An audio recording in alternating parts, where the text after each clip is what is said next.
সুপ্রিয় শিক্ষার্থী ভাই ও বোনেরা, আশা করছি ভালো আছেন। শুরু করছি বাংলা ভাষার শ্রেষ্ঠ কবি, শ্রেষ্ঠ লেখক, শ্রেষ্ঠ ঔপন্যাসিক, সব্যসাচী লেখক শ্রী রবীন্দ্রনাথ ঠাকুরকে নিয়ে আমাদের আজকের পর্ব রবীন্দ্রময় বাংলা সাহিত্য। রবীন্দ্রময় বাংলা সাহিত্য। এই রবীন্দ্রময় বাংলা সাহিত্য পর্বে আমি আপনাদেরকে স্বাগত জানাচ্ছি। আমি অনন্য রাসেল। শুরু করছি রবীন্দ্রনাথের জীবনী ও তথ্যভিত্তিক আজকের পর্ব। রবীন্দ্রনাথের পৈতৃক নাম শ্রী রবীন্দ্রনাথ ঠাকুর। রবীন্দ্রনাথ 9টি ছদ্মনামে লিখলেও তার শ্রেষ্ঠ ছদ্মনাম হচ্ছে ভানু সিংহ ঠাকুর। আমরা জানি রবীন্দ্রনাথ ভানু সিংহ ঠাকুরের পদাবলী নামে একটি বিখ্যাত পদাবলী সাহিত্য রচনা করেছিলেন। বৈষ্ণব কবিদের দ্বারা অনুপ্রাণিত হয়ে তিনি এই কাব্য রচনা করেন। রবীন্দ্রনাথ ঠাকুরের জন্ম 7ই মে 1861, বাংলা 25শে বৈশাখ 1268 বঙ্গাব্দে। তাহলে রবীন্দ্রনাথ কত সালে জন্মগ্রহণ করেন? রবীন্দ্রনাথ জন্মগ্রহণ করেন 7ই মে 1861, আর বাংলায় হচ্ছে 1268 বঙ্গাব্দের 25শে বৈশাখ। রবীন্দ্রনাথ কলকাতায় বিখ্যাত জোড়াসাঁকোর ঠাকুর পরিবারে জন্মগ্রহণ করেন। রবীন্দ্রনাথের মাতার নাম ছিলেন সারদা দেবী এবং পিতা মহর্ষি দেবেন্দ্রনাথ ঠাকুর, এবং রবীন্দ্রনাথের দাদা রাজা রামমোহন রায়ের বন্ধু ছিলেন প্রিন্স দেবেন্দ্রনাথ ঠাকুর।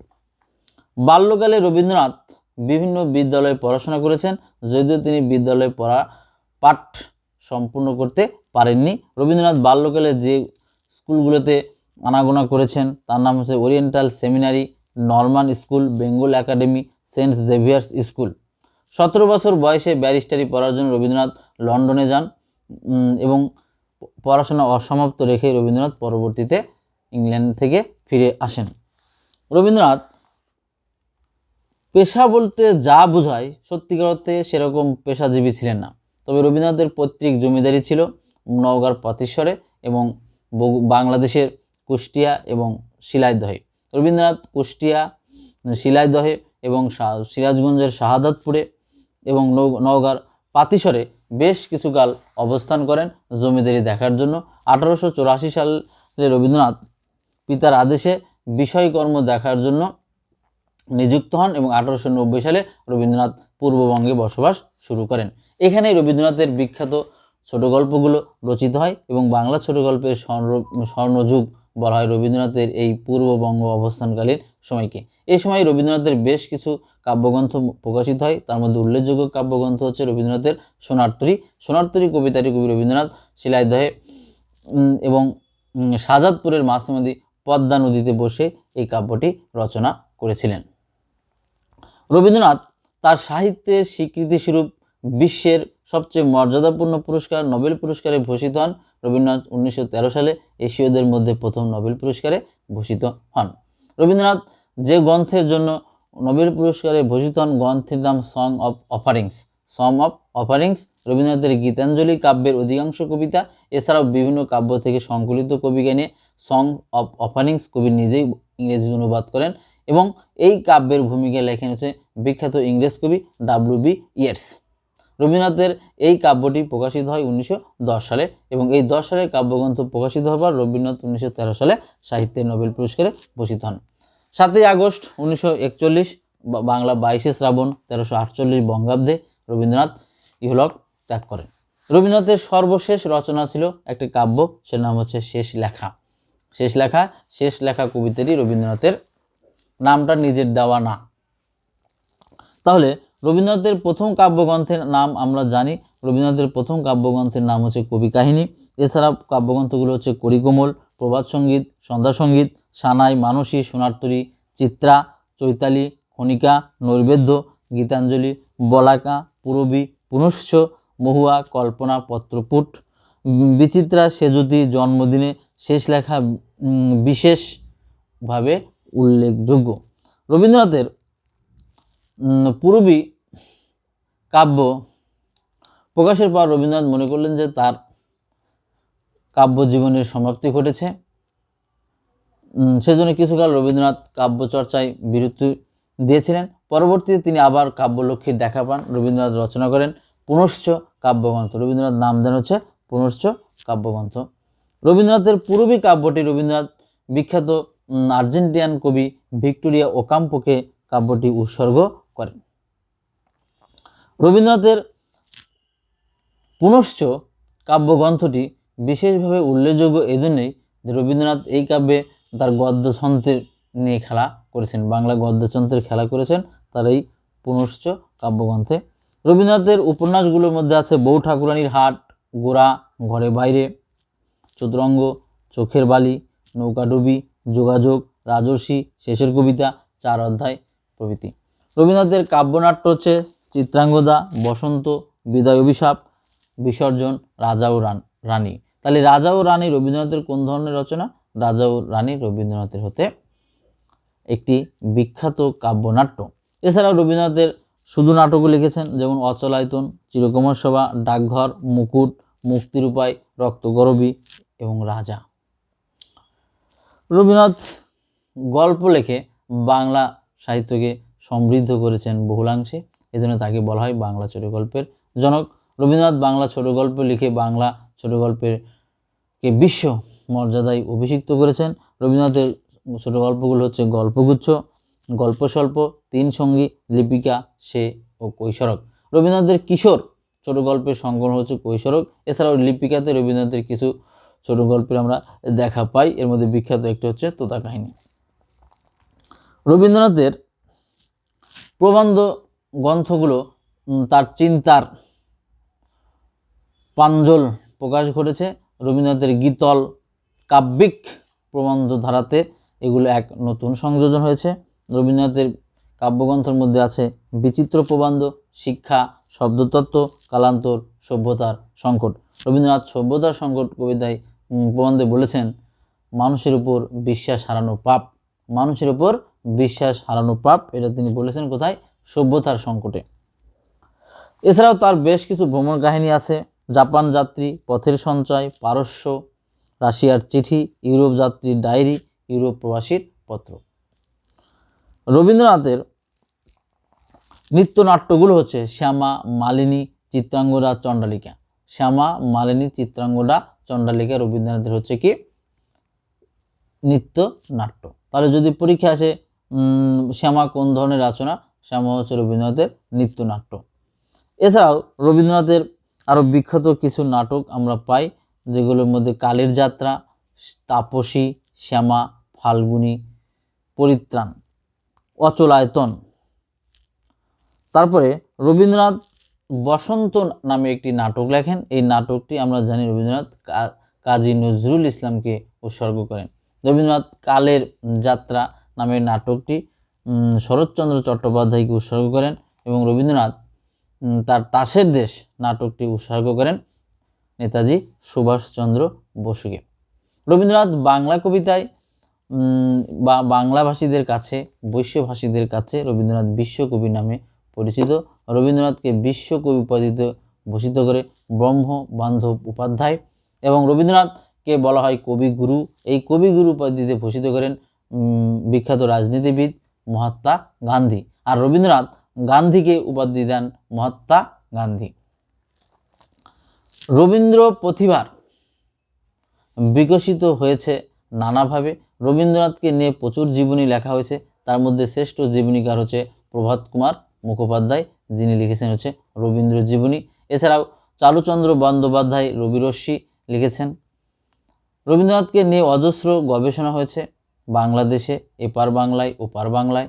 আমাদের দেশে বিখ্যাত রবীন্দ্র গবেষক হিসেবে খ্যাতি এসে সঞ্জিদা খাতুন, খ্যাতি লাভ করেছেন সৈয়দ আকরাম হোসেন, সর্বশেষ বেগম আক্তার কামাল।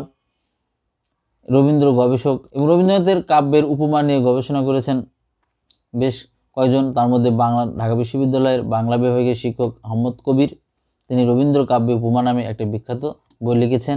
রবীন্দ্রনাথের উপন্যাসের শিল্পরূপ নিয়ে গবেষণা করেছেন প্রখ্যাত অধ্যাপক সৈয়দ আকরাম হোসেন।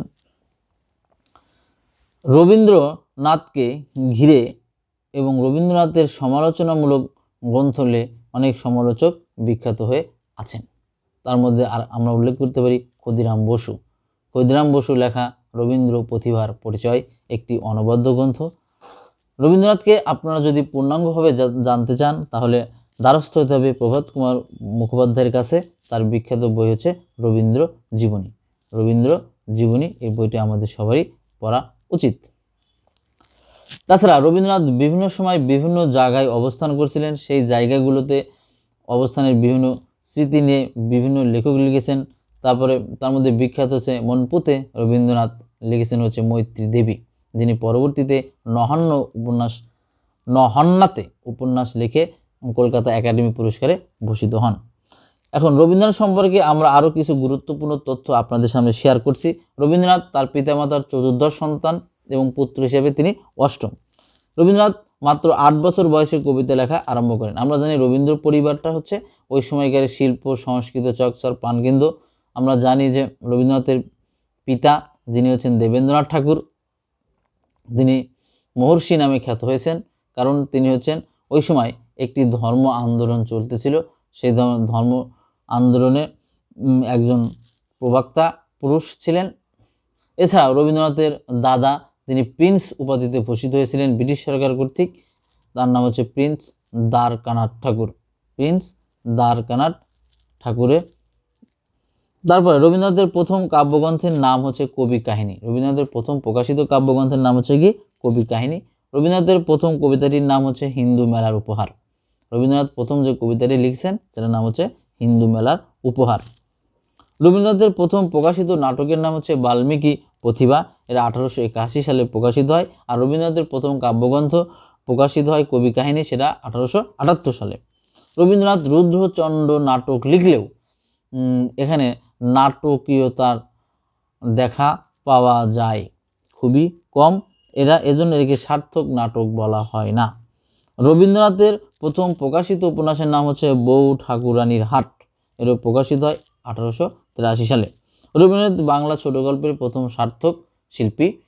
রবীন্দ্রনাথ প্রথম যে ছোট গল্প লেখে বাংলা সাহিত্যে প্রবেশ করেন তার নাম হচ্ছে ভিখারিণী। রবীন্দ্রনাথের বিখ্যাত ছোট গল্পের গুলোর মধ্যে আছে শুভা, আছে অপরিচিতা, আছে হৈমন্তী, আছে ছুটি, আছে সমাপ্তি, আছে রবীন্দ্রনাথের বিখ্যাত ছোট গল্প খোকাবাবুর প্রত্যাবর্তন, আছে ল্যাবরেটরি। এইসব বিখ্যাত ছোট গল্পগুলো রবীন্দ্রনাথের গল্পগুচ্ছ গ্রন্থে সংকলিত হয়েছে। রবীন্দ্রনাথের গল্পগুচ্ছে প্রায় 119টি গল্প আমরা পাই, 119টি গল্পের আমরা দেখা পাই। বাংলা ভাষাভাষীদের রবীন্দ্রনাথের গল্পগুচ্ছ কমপক্ষে 10-12 বার পড়া উচিত। রবীন্দ্রনাথের 16 বছর বয়সে যে গল্পটি লেখেন তার নাম হচ্ছে ভিখারিণী। রবীন্দ্রনাথের সম্পর্কে একটি প্রশ্ন আসে, রবীন্দ্রনাথের বাংলা ছোট গল্পের স্বর্ণযুগ বলা হয় কখন? রবীন্দ্রনাথকে বাংলা ছোট গল্পের যে প্রবাদ পুরুষ, এই রবীন্দ্রনাথের বাংলা ছোট গল্পের স্বর্ণযুগ হয় রবীন্দ্রনাথ যখন শিলাইদহে এবং শাহজাদপুরে অবস্থান করেন। রবীন্দ্রনাথের প্রথম জীবনের শ্রেষ্ঠ কবিতা আমরা বলতে পারি নির্ঝরের স্বপ্নভঙ্গ। নির্ঝরের স্বপ্নভঙ্গ কবিতায় বলেছেন, ওরে পানের বাসনা পানের আবেগ রুধিয়া রাখিতে আমি। এছাড়াও এখানকার প্রথম লাইনটা, আজিয়ে প্রভাতে রবির কর কেমনে পশিল পানের পর। রবীন্দ্রনাথের পিতা দেবেন্দ্রনাথ ঠাকুর শান্তিনিকেতন প্রতিষ্ঠা করেন। রবীন্দ্রনাথ এই শান্তিনিকেতনে 1901 সালে পাকাপাকি বসবাস শুরু করেন।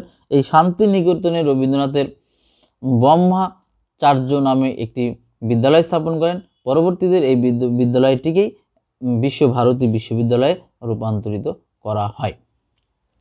রবীন্দ্রনাথের এই শান্তিনিকেতনের পাশে বয়ে যাওয়া একটা নদী আছে খোয়াই নদী। এই খোয়াই নদীর স্মৃতি রবীন্দ্রনাথের বেশ কয়েকটি কবিতার ভিতরে এসেছে এবং রবীন্দ্রনাথের পাতিস্বরে বসবাসকালে একটি বিখ্যাত কবিতা রচনা করেন, সেটা হচ্ছে আমাদের ছোট নদী চলে বাঁকে বাঁকে বৈশাখ মাসে তার হাঁটু জল থাকে। এছাড়াও তালগাছ নামে একটা কবিতাও রবীন্দ্রনাথ নওগাঁর পাতিস্বরে বসে রচনা করেন। রবীন্দ্রনাথের শান্তিনিকেতন থেকে নোবেল পুরস্কারটা চুরি হয়ে যায় 24শে মার্চ 2004 সালে। রবীন্দ্রনাথকে ব্রিটিশ সরকার নাইটহুড উপাধি বা স্যার উপাধিতে ভূষিত করে 1915 সালে 3 জুন। পরবর্তীতে আমরা জানি 1919 সালে জালিয়ানওয়ালা বাগ নামক এক স্থানে পাঞ্জাবের অমৃতসর প্রদেশের জালিয়ানওয়ালা একটা ব্রিটিশ সরকার কর্তৃক হত্যাযজ্ঞ চালিত হয়, যা ইতিহাসে জালিয়ানওয়ালা বাগের হত্যাকাণ্ড নামে পরিচিত। রবীন্দ্রনাথ এই হত্যাকাণ্ডের প্রতিবাদে তার নাইটহুড উপাধিটা ত্যাগ করেন। এই জন্য আমরা রবীন্দ্রনাথের নামের সামনে স্যার রবীন্দ্রনাথ লিখতে পারি না। আর ব্রিটিশ সরকার তাকে এই স্যার উপাধিতে ভূষিত করেছিল কত সালে? তাহলে 1915 সালের 3 জুন। রবীন্দ্রনাথ এই উপাধি তাহলে বর্জন করছেন কত সালে? 1919 সালে।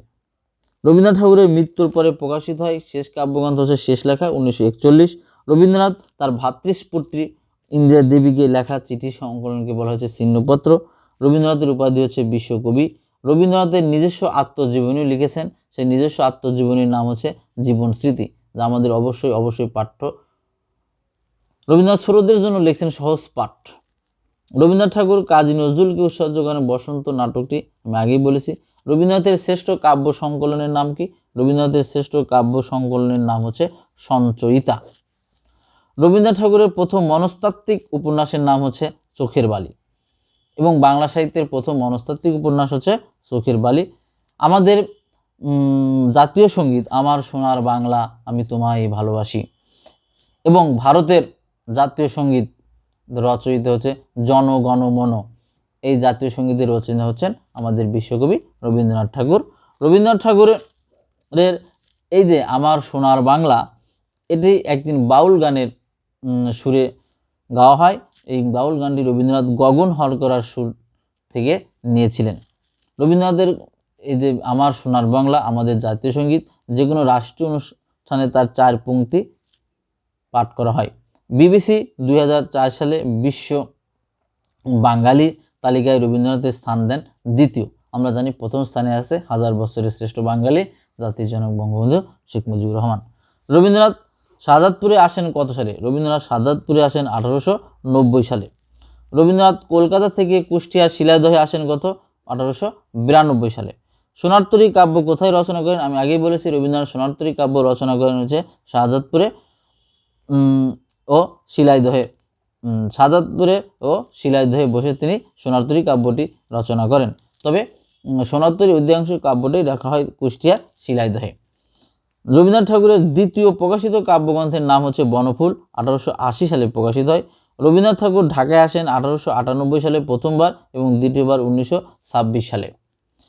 কত তারিখে রবীন্দ্রনাথ ঢাকা বিশ্ববিদ্যালয়ে প্রথম বক্তৃতা দেন? রবীন্দ্রনাথ ঢাকা বিশ্ববিদ্যালয়ে প্রথম বক্তৃতা দেন 1926 সালে 10 ফেব্রুয়ারি কার্জন হলে। 1926 সালে 10 ফেব্রুয়ারি কার্জন হলে রবীন্দ্রনাথ বক্তৃতা দেন। রবীন্দ্রনাথকে নিয়ে আমাদের ঢাকা বিশ্ববিদ্যালয় প্রতিষ্ঠার যে বিরোধিতার কথা শোনা যায়, সেগুলো আসলে ভ্রান্ত, এবং তার কর্তৃক বিভ্রান্ত ছড়ানো হয়েছে পাকিস্তান আমল থেকে শুরু করে এখনও পর্যন্ত তার প্রতি এই বিভ্রান্তটা এখনই আছে। একটা করে জেনে রাখেন, রবীন্দ্রনাথ যদি ঢাকা বিশ্ববিদ্যালয় প্রতিষ্ঠার সক্রিয় বিরোধিতাই করতেন, তাহলে রবীন্দ্রনাথ 1926 সালে ঢাকা বিশ্ববিদ্যালয়ে বক্তৃতা করার জন্য আসতেন না। রবীন্দ্রনাথ এত নির্লজ্জ ছিলেন না। এই বক্তৃতার শিরোনাম ছিল the meaning of arts, the meaning of art.